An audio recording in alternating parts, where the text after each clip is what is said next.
Bonjour à tous, bonjour à toutes, comment ça va les merengues? J'espère vous retrouver au meilleur de votre forme. Comme toujours, le Real Madrid et le Bayern Munich se sont quittés sur un match nul hier, 2-2 à l'Allianz Arena en Allemagne.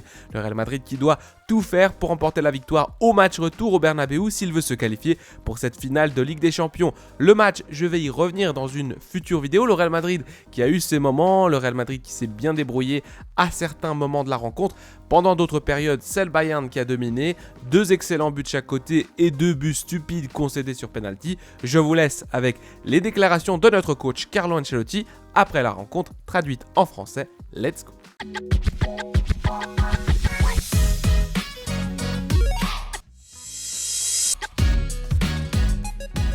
Question numéro 1, j'aimerais que vous me fassiez une évaluation du match. Je ne sais pas si aujourd'hui c'est l'une de ces soirées où si l'on ne peut pas gagner le match, surtout une demi-finale de Ligue des Champions, il faut au moins ne pas la perdre. Carlo répond oui, je pense que nous avons fait un grand effort. C'était un grand effort, surtout à la fin, pour essayer d'égaliser. Ce que je pense, c'est que le Bayern a montré sa meilleure version. Nous n'avons montré qu'une partie de notre meilleure version. Je pense que, dans certains moments, nous nous sommes très bien débrouillés et par hasard, notre meilleur moment dans le match a été celui où nous avons encaissé les 2 buts. Nous avions un bon contrôle du ballon, mais ils nous ont attaqués lorsque nous n'avions plus l'équilibre et ont marqué 2 buts. Il n'y a rien de spécial. Je pense que c'est un bon résultat qui nous donne de la confiance pour le match retour. Le match est encore très ouvert, l'éliminatoire est encore très ouverte parce que le Bayern a montré qu'il avait des joueurs avec de grandes qualités. Question numéro 2, nous venons d'assister à l'élection de Vinicius Junior comme MVP du match en ayant joué en tant que numéro 9 avec 2 buts dans un stade comme l'Allianz. Ce que personne n'aurait pu imaginer en début de saison. Pensez-vous qu'il s'agit d'une position dans laquelle il peut faire carrière ou dans laquelle il pense pouvoir rester ou est-ce simplement un concours de circonstances? Carlo répond « Non, je pense qu'il peut y jouer parce qu'il a aussi appris à bien se déplacer sans le ballon, à attaquer l'arrière, le dos de la défense, il s'est très bien débrouillé. Évidemment, vous devez avoir un milieu de terrain qui peut vous faire de telles passes comme l'a fait Toni Kroos. Mais ça, Vini l'a très bien appris, c'est un mouvement efficace et il a été très froid devant le but. » Question numéro 3, à présent, comment voyez-vous l'éliminatoire? Plus équilibré, la même chose, de la même manière qu'hier? Carlo répond, je pense la même chose qu'hier. Il n'y a pas de surprise dans ce qu'a fait le Bayern parce que le Bayern possède cette qualité. Musiala, Kane, Müller, beaucoup de joueurs aussi comme Sané avec beaucoup de qualités qui peuvent vous faire du mal. Ce qui est dommage, c'est que c'était à notre meilleur moment. Nous gérions très bien, nous avions la possibilité de marquer le 2e but avec Toni. Ils nous ont cherché sans équilibre et ils ont marqué 2 buts. Après cela, je pense que nous avons eu le mérite de revenir dans le match grâce à nos efforts, à nos idées et à la contribution de ceux qui sont entrés en jeu.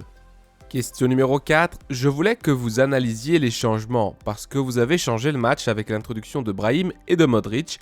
Vous avez eu un peu plus de ballons et quand le match était au plus mal, vous avez trouvé, je pense, la calme pour chercher le second sans précipitation.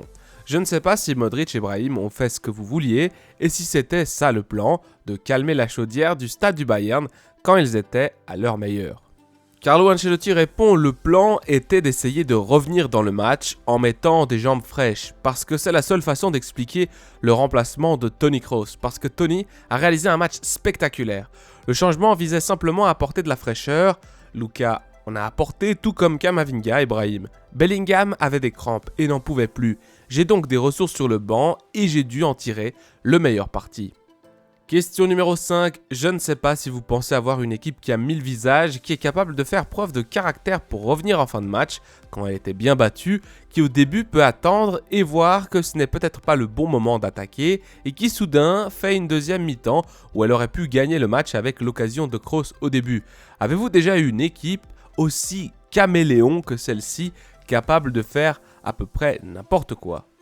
Carlo répond, comme je l'ai déjà dit, nous n'avons pas d'identité claire, une identité définie. Aujourd'hui, nous ne voulions pas jouer avec un bloc bas, mais nous avons joué avec un bloc bas, parfois, mais nous étions trop lents, avec peu d'intensité.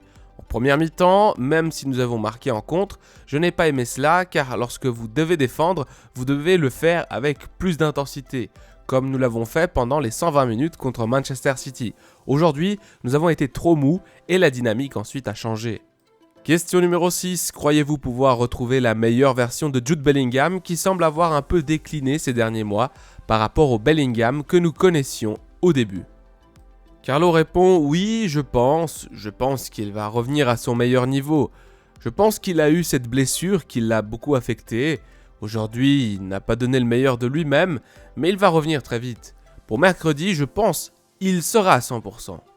Question numéro 7. Si le premier but de Leroy Sané était une erreur défensive, avez-vous déjà analysé ce premier but? Carlo répond: je n'aime pas faire ça et je ne veux pas critiquer mes joueurs maintenant. C'était une erreur, bien sûr, parce qu'ils ont changé de place.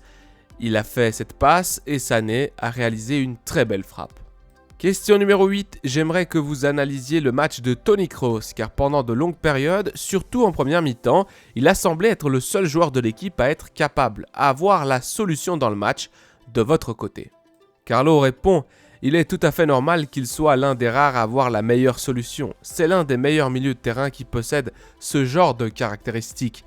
Il n'y a donc rien de nouveau dans son jeu. Nous voulions gérer un peu mieux parce que, comme nous, ils ont eu du mal à récupérer le ballon. Et la gestion, le maniement du ballon, eh bien Toni Kroos le fait comme personne d'autre. Question numéro 9 et avant-dernière question de cette conférence de presse post-game. Les deux équipes sont à égalité maintenant et il est temps de jouer au Bernabéu. L'Europe sait à quoi ressemble ce stade lorsque l'équipe doit gagner un match pour se qualifier pour une finale. Je voulais vous demander ce que vous attendez du Bernabéu et ce que vous diriez au madridismo maintenant. Carlo Ancelotti répond: le Bernabéu, c'est toujours la même chose. Je pense que nous sommes arrivés à un moment de la saison où nous avons maintenant une grande opportunité de jouer une autre finale, tout en sachant que ce sera très compliqué, très difficile, comme nous l'avons vu aujourd'hui. Nous jouons contre une grande équipe et le match sera équilibré. Nos supporters vont nous aider, c'est certain. Question numéro 10 et dernière question de cette conférence de presse. Je voulais vous poser une question sur le match retour. Vous attendez-vous à un match où vous devrez attendre le Bayern, comme il vous a attaqué aujourd'hui avec des diagonales, en gros en contre, en transition, ou à un match où vous aurez le ballon parce que le Bayern vous attendra et que vous devrez proposer le jeu? Carlo répond: je vois deux choses dans le football. Quand on a le ballon, il faut bien attaquer et quand on ne l'a pas, il faut bien défendre.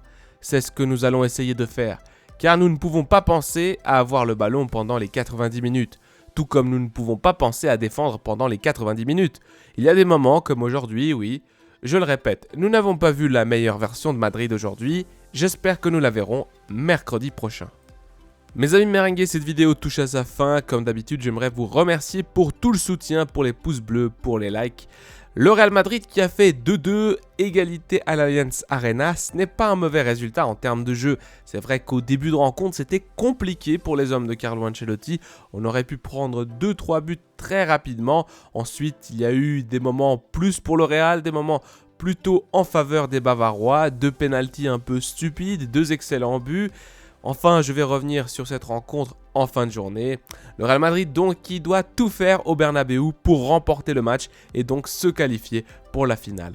Pour moi, c'est tout bon. À la Madrid, y nada más. Prenez soin de vous, des vôtres et de votre famille. C'est le plus important.